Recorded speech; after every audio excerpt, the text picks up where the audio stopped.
মধ্যপ্রাচ্যের আকাশে নতুন করে উত্তেজনার কালো মেঘ।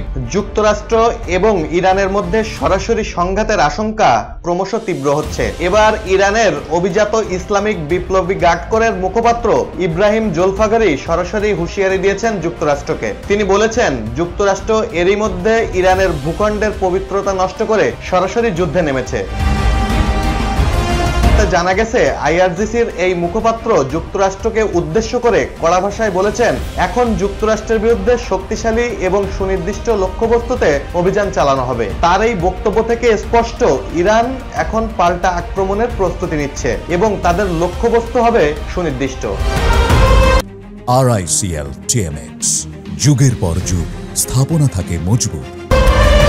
ইব্রাহিম জোলফাগারি এও বলেন, যুক্তরাষ্ট্রকে জোরালো, দুঃখজনক এবং অপ্রত্যাশিত পরিণতি ভোগ করতে হবে। তার এই মন্তব্য থেকে বোঝা যায়, ইরানের সামরিক বাহিনী যুক্তরাষ্ট্রের যে কোনো পদক্ষেপের বিরুদ্ধে কঠোর জবাব দিতে প্রস্তুত। এটি শুধু মুখের কথা নয়, এর পিছনে রয়েছে সামরিক প্রস্তুতির ইঙ্গিত।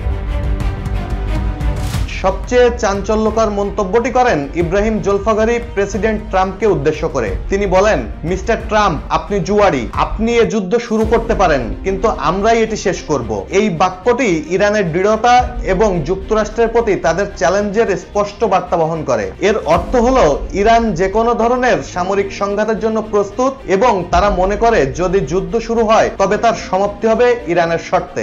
এই ধরনের কঠোর হুঁশিয়ারি নিঃসন্দেহে আঞ্চলিক এবং আন্তর্জাতিক রাজনীতিতে নতুন করে উত্তেজনা বাড়াবে। বিশ্ব এখন গভীর উদ্বেগের সঙ্গে পরিস্থিতি পর্যবেক্ষণ করছে। যুক্তরাষ্ট্র এবং ইরানের মধ্যে এই কথার লড়াই শেষ পর্যন্ত কোনো সামরিক সংঘাতে রূপ নেয় কিনা সেটিই এখন দেখার বিষয়।